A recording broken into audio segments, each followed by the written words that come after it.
EAP సీట్లో seat వచ్చిందనుకోండి, ఎలాంటి కాలేజీలు అయితే బెటర్ ఏంటంటే ఇప్పుడు అంతా కూడా CSC, machine learning, artificial intelligence ఇలాంటి కోర్సులే కోరుకుంటున్నారు కాబట్టి, సో మీకు అఫిలియేటెడ్ బెస్టా, అటానమస్ బెస్టా, యూనివర్సిటీలు బెస్టా, ప్రైవేట్ యూనివర్సిటీలు బెస్టా, డ్యూమిటివ్ యూనివర్సిటీలు బెస్టా.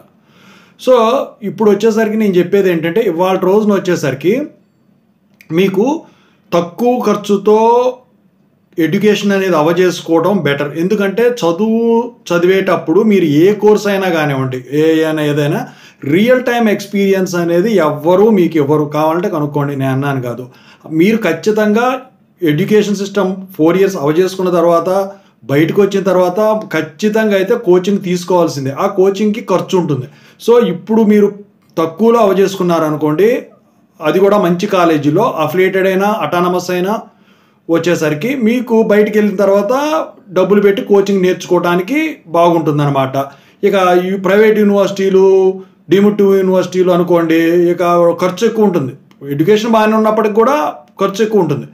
అన్నిటికీ సిద్ధపడాలండి. ఇప్పుడు అప్పుడు ఖర్చు అయితే మళ్ళీ ఇబ్బందులు పడతారు. ఇక గవర్నమెంట్ యూనివర్సిటీ అయితే కళ్ళకు అద్దుకొని వెళ్ళొచ్చు. ఎందుకంటే ప్లేస్మెంట్ అనేది కంపల్సరీగా చూపిస్తారు. For example JNTK, JNTH, JNTA, JNTGB ఇలా.